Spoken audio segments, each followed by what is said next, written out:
Good day, guys. This is your Sir A. I'd like to share with you my knowledge in solving engineering problems, particularly electrical engineering problems.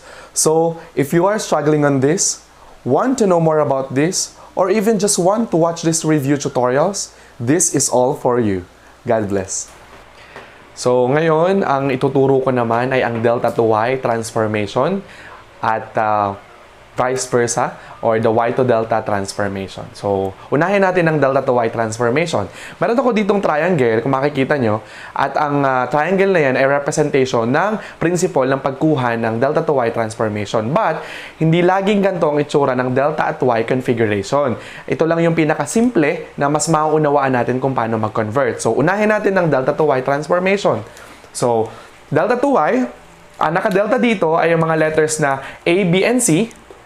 At ang naka-Y, yung naka-red na pen, yung X, Y, and Z. So, unahin natin, we're going to get the X, Y, and Z kasi papunta tayo kay Y. So, kuhanin natin si X, yung value ng X. Tandaan nyo, ang pagkuha ng X, Y, and Z, or ang pagkuha ng delta to Y transformation ay pare-parehas ang kanyang denominator. At ang kanyang numerator, tandaan nyo, para mas mabilis maunawaan, ang kanyang numerator ay yung nag-iipit sa kanyang kukunin natin, yung nag-iipit na resistor dun sa kukunin nating value ng resistor na naka-Y connection. Okay, so ang kukunin natin ay X. Ang nakaipit sa kanya o ang umiipit sa kanya ay B and C. Therefore, that will be the product of the resistor B and the resistor C. At ang ilalim niya ay addition lang or summation ng mga resistors na naka-delta. So, that will be A plus B plus C. Second, for the Y, ang umiipit sa kanya ay A and C. Therefore, product siya ng resistor A and resistor C. The other one is, again, denominator niya is pare-parehas nga po na A plus B plus C, or the sum of products, or summation of individual resistances in delta connection. At ang panghuli, Z, we're going to get, ang kanyang umiipit na resistor ay A and B. So, the product of the resistor A and B. And again, the summation of individual resistances na naka-delta. So, ganun lang kasimple ang delta to Y. Paano naman pag Y to delta? So, Y to delta naman tayo. Y to delta transformation. So, this time, ang kukuhanin naman natin ay A, B, and C na value. So, we're going to get first the A. Paano naman kinukuha si A, si B, at si C? So, ang pagkuha naman sa kanya, ang pare-parehas naman sa kanya ay numerator. Unlike dito sa delta to Y na denominator. So, anong numerator niya? Ang numerator niya ay sum of products ng bawat resistor na dalawa. So, that will be, ang given natin syempre ay Y. Kasi Y, papunta tayo kay delta. That's why kinukuha natin si A, si B, and si C. So, this time, sum of products, that will be A. For the A, that will be sum of products ng tatlo. That will be XY plus XZ plus YZ. Pare-parehas yan. For B, same din yon. For C, parehas din po yon. Ano naman ang kanyang denominator? Madali lang ang delta to Y. Ang Y to delta. Ang Y to delta, tandaan nyo kung anong katapat ng value na kukunin natin na resistor na naka-delta o naka-Y. So, for A, ang katapat niya ay X. So, ito ay X. Isa lang. Resistor X. The other one, ang katapat ng B ay Y. Ang katapat ng C ay Z. So, ganun lang kasimple naman ang Y to delta transformation. Again, hindi lagi na ganito ang itsura ng configuration ng delta to Y. It is just a simple representation para mas maunawaan ninyo ng gusto. Bibigay tayo ng maraming example dito.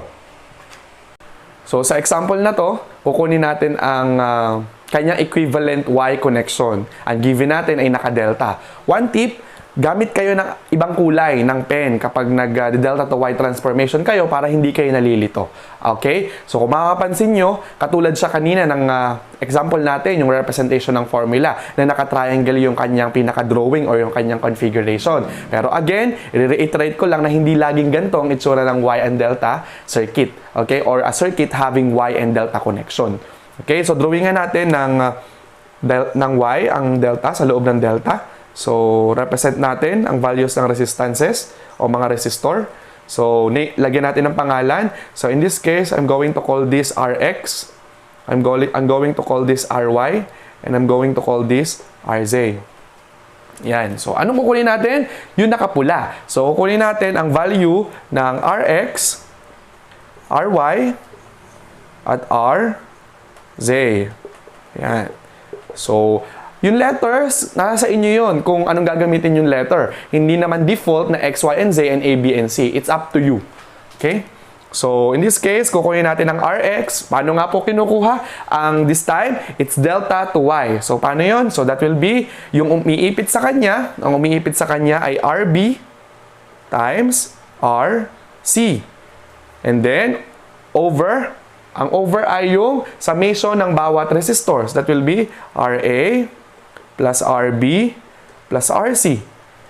Paano naman si RY? Si RY, ang umiipit sa kanya ay C and A. So, RA and RC. Ilalim ang denominator, summation, RA plus RB plus RC. And then, for the RZ, ang umiipit kay RZ, RB and RA. So, that will be RA and RB.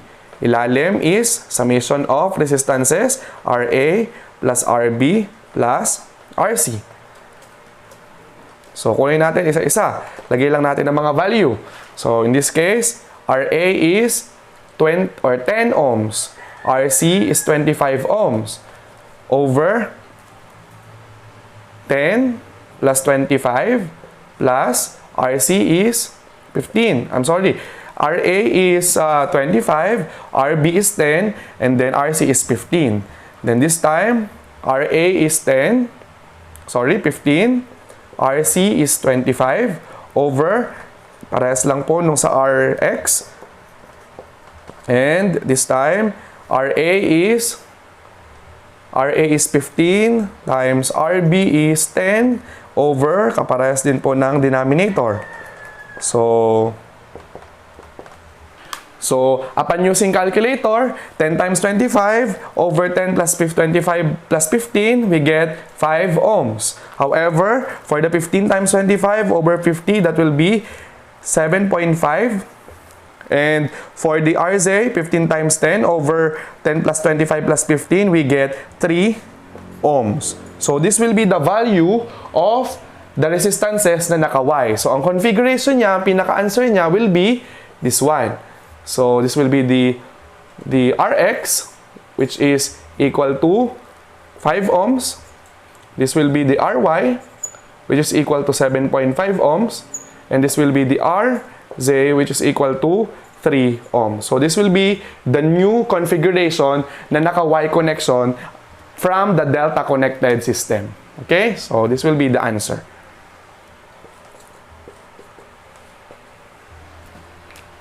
So, sa example na to, kung mapapansin nyo, iba na yung configuration ng circuit. Hindi na siya normal na katulad ng sinolve natin kanina na triangle yung configuration ng delta to Y. So, this time, a-apply natin ang delta Y para makuha yung unknown. At ang unknown dito ay yung I o yung current na dumadaloy sa circuit. At makukuha lang natin yung current na dumadaloy sa circuit pag kinuha natin ang total resistance ng conductor or ng circuit mismo, or the equivalent resistance or the total resistance of the circuit. So, paano natin kukunin ang resistance of the circuit? So, mapapansin nyo, hahanap kayo na naka-Y o naka-delta sa circuit na to na itatransform natin on a circuit na gusto natin or on a configuration na gusto nating ma-attain. So, this time, ang nakita ko ay Y papunta kay delta. So, convert natin yung Y papunta kay delta. So, ito, ang Y, pupunta ako kay delta. So, this will be my resistors in delta. I'm going to call this as RA, RB, RC. So, kunin natin. That will become, pagkuha ng RA, again, that is Y to delta. So, pag Y to delta is, that will be the sum of products, that will be 10 times 5 plus I'm sorry, 10 times 5 plus 10 times 20 plus 10 times or 5 times 20 over, that will become, ang denominator, yung katapat ng A, that will be 5. For the RB, same lang, kung ano yun, pindutin nyo sa calculator, yun na din yun, and that will be over, so katapat ng B is 10. And for the RC, again, numerator is the same, over, katapat ng C is the 20. So upon using calculator, makukuha natin, the answer for RA is 70 ohms, the answer for RB is 35 ohms, and the answer for RC is 35 over 2 or 17.5 ohms. So, after nung kanina na circuit, ito yung kanyang redraw. So, pag niredraw natin siya, ganito yung magiging itsura. This will be the RA, the RB, and the RC. Again, the value of RA is 70 ohms. The value of our RB is 35 ohms. And the value for RC is 35 over 2 ohms. So, paano naman ang mangyayari dito? Makapansin nyo, 12.5 and RC is parallel. At ang RB and 15 ay parallel din. So, apply natin dito ang series parallel principle. So, again, 12.5, let's call this RD. 12.5 is parallel to 35 over 2. So, paano siya pipindutin sa calculator? That will be 12.5 inverse plus 35 over 2 inverse. So, kukuha natin dyan sagot ay 175 over 24 ohms. So, next is for this 15 parallel to 35. So, ang kanyang pangalan ay RE. That will be 15 inverse plus 35 inverse. And then, inverse it all. Magiging sagot natin dyan ay 21 over 2 ohms. So, after nung kaninang circuit, ang magiging configuration niya ay ganito na. So, RA is 70 ohms. RD is 175 over 24, and the RE is 21 over 2 ohms.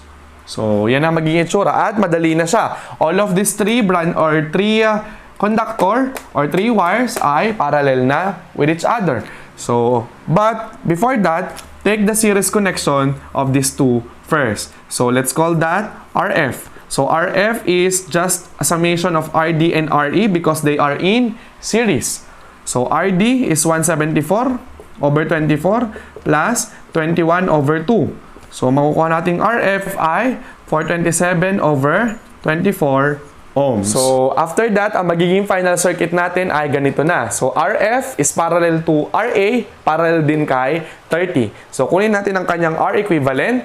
Ang kanyang pinaka-total resistance ay RF parallel to RA, parallel kay 30. So, RF is 427 over 24 inverse plus RA is 70 inverse plus 30 inverse. And then, inverse it all, makukuha nating R equivalent. So, upon using your calculator, makukuha nating R equivalent is 183 over 19 ohms. So, ito yung magiging isa na lang na resistor and that will be the R equivalent. So, ang magiging circuit natin para makuha ang value ng current ay ganito na lang. Apply natin ang Ohm's law. So, I will be V over R. So, our B is 120 volts. Ang atin namang R ay 183 over 19 ohms. So, upon using calculator, magiging sagot nyo dyan ay 12.459 amperes. So, kung mapapansin nyo, gumamit ako ng mga fraction sa pagkuha ng mga ohmic value ng mga resistances para walang tapon. That's the purpose. Tapos, yung pinakadulo na lang ang gawin nating decimal na sagot. So, sa example naman na to, target natin makuha ang voltage source. Ano ang corresponding voltage source niya kung merong current na dumadaloy sa circuit na 1.37 or 1.37 amperes? Na meron tayong 5 resistors or 5 value ng resistances. So, ano gagawin natin? Kunin natin ang equivalent resistor ulit or equivalent value of resistance. So in this case, meron tayong delta, gagawin nating Y. So I'm going to call this as RA, RB, RC. So kunin natin, RA is equal to, will be, anong umiipit kay RA? That will be 12 times 18 over summation ng bawat resistances. 12 plus 18 plus 6. So, how about for RB? RB naman will be, umiipit kay RB is 12 times 6 over 12 plus 18 plus 6. For RC, umiipit kay RC, that will be 18 and 6. 18 times 6 over 12 plus 18 plus 6. So, upon using your calculator, the value for RA is 6, the value for RB is 2, and the value for RC is 3. 6 ohms, 2 ohms, and 3 ohms. 6 ohms, 2 ohms, and 3 ohms. So, ang magiging configuration ng circuit natin ay ganito na lang. So, again, for the RA, that is 6 ohms. For the RB, that is 2 ohms. And for the RC, that is 3 ohms. So, ang mangyayari dito, series to, mapapansin nyo, and then series din to. So, kunin natin ang kanyang equivalent. Let's call this as RD, and then ito ay RE. So, for the RD, that is just RA or RB plus 18. And that will be 2 plus 18, which is equal to 20 ohms. For the RE, that is RC plus 12. And that will be 3 plus 12, but which is 15 ohms. So, ito na yung RD at RE. So, magiging circuit na natin ay ganito na lang. RD again is 20 ohms. RE is 15 ohms. So, ito naman dalawa ay parallel. RD is now parallel to RE. Let's call this as RF. So, RF is equal to 20 inverse plus 15 inverse inverse. RF is equal to 60 over 7 ohms. So, yung magiging final circuit niya, ang ending ng circuit natin ay magiging ganito na lang. RA is now series to RF, which RF has a value of 60 over 7 ohms. So, finally, makukuha natin ang R equivalent, which R equivalent is 6 plus 60 over 7. So, gamit yung calculator nyo, makukuha natin R equivalent is 102 over 7 ohms. And finally, we can get the V applying the Ohm's law. I is equal to V over R. We want to get the V. So, syempre, I times R. I is 1.37. R is 102 over 7. So, the answer will be 19.96 volts. So, this will be the answer, or approximately equal to 20 volts. So, this will be the answer.